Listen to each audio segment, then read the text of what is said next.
열린교회 성도 여러분 안녕하세요. 6월 11일 매일 성경 묵상 함께 하겠습니다.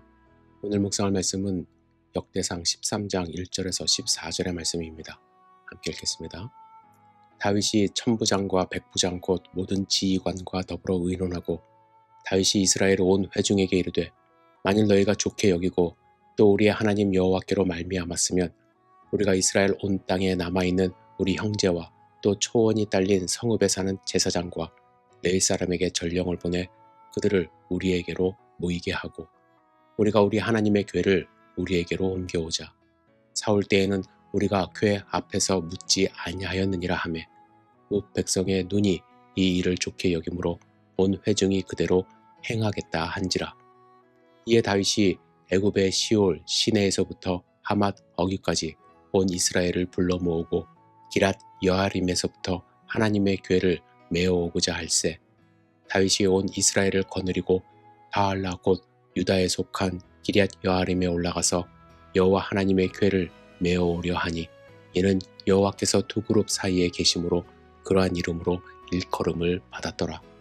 하나님의 궤를 새 수레에 싣고 아비나답의 집에서 나오는데 우스아와 아히오는 수레를 몰며 다윗과 이스라엘 온 무리는 하나님 앞에서 힘을 다하여 뛰놀며 노래하며 수금과 비파와 소고와 재금과 나팔로 연주하니라. 기돈의 타작마당에 이르러서는 소들이 뛰므로 우사가 손을 펴서 궤를 붙들었더니 우사가 손을 펴서 궤를 붙들므로 말미암아 여호와께서 진노하사 치심에 그가 거기 하나님 앞에서 죽으니라. 여호와께서 우사의 몸을 찢으셨으므로 다윗이 노하여 그곳을 베레스 우사라 부르니 그 이름이 오늘까지 이르니라. 그날에 다윗이 하나님을 두려워하여 이르되 내가 어떻게 하나님의 궤를 내 곳으로 오게 하리오 하고 다윗이 궤를 옮겨 자기가 있는 다윗 성으로 메어 드리지 못하고 그 대신 가드 사람 오벳 에돔의 집으로 메어 가니라. 하나님의 궤가 오벳 에돔의 집에서 그의 가족과 함께 석 달을 있으니라. 여호와께서 오벳 에돔의 집과 그의 모든 소유에 복을 내리셨더라. 아멘. 오늘 우리가 읽은 13장부터 해서 이제 16장까지는 사무엘과 사울의 통치 기간에 방치되었던 언약궤가 어떻게 예루살렘의 영원한 처소로 이동하게 되었는지를 기록하고 있습니다. 1절에서 4절을 읽으면 우리가 이 언약궤를 옮기는 일에 대한 세 가지 주제를 발견할 수 있습니다. 첫 번째는 언약궤를 옮기는 일은 이스라엘의 온 회중의 관심과 지지 속에서 진행된다는 것입니다. 언약궤를 옮겨오는 일은 단순히 다윗의 군사들에 의한 주권 행사가 아니라 모든 백성이 참여한 종교적 행사임을 나타냅니다. 두 번째로 사무엘서와 열왕기에는 드물게 등장하는 자문의 형태가 본문에 나타납니다. 4절에 보시면 다윗은 온 이스라엘로 하여금 언약궤의 이주에 관해 공동의 결정을 내리도록 합니다. 여기서 역대기 저자는 고대와 현대에서 잘 알려진 전제적 통치 방식과 매우 다른 하나님의 백성들을 다스리는 이상적인 지도자의 모습을 제시하고 있습니다. 셋째로 하나님을 찾는 모습입니다. 이 찾는 것은 다윗의 모든 통치 행위를 묘사하는 특징으로 나타납니다.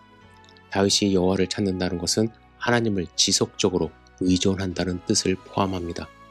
역대기는 절대적 군주주의가 아닌 여호와를 찾는 다윗 왕권의 모델을 제시하고 있습니다. 이런 주제들을 포함한 언약궤 옮기는 일은 좋은 의도로 시작되었지만 방법이 옳지 않아 난관에 봉착하게 됩니다. 원래 언약궤는 레위인 중에 그앗 자손이 어깨에 메고 운반해야 했지만 다윗은 언약궤를 새 수레에 싣고 그앗 자손이 아닌 아비나답의 아들 우사로 하여금 수레를 몰게 한 것입니다. 결국 우사가 언약궤를 잡음으로써 그 자리에서 즉사하는 참변이 발생하고 맙니다. 이 일은 열심과 진리가 부합되지 않은 것은 실패할 수밖에 없음을 교훈합니다. 하나님을 섬기는 일에 다윗과 우사처럼 열심을 내는 것도 중요하지만 지극히 사소한 일이라 할지라도 하나님이 지시한 방법대로 섬기는 것이 더욱 중요함을 나타냅니다. 언약궤를 만져 우사가 죽임을 당했을 때 다윗은 두려워하여 화를 입을까 하여 다윗성으로 언약궤를 옮기려던 계획을 바꿔 가드 사람 오벳 에돔의 집으로 옮기게 됩니다.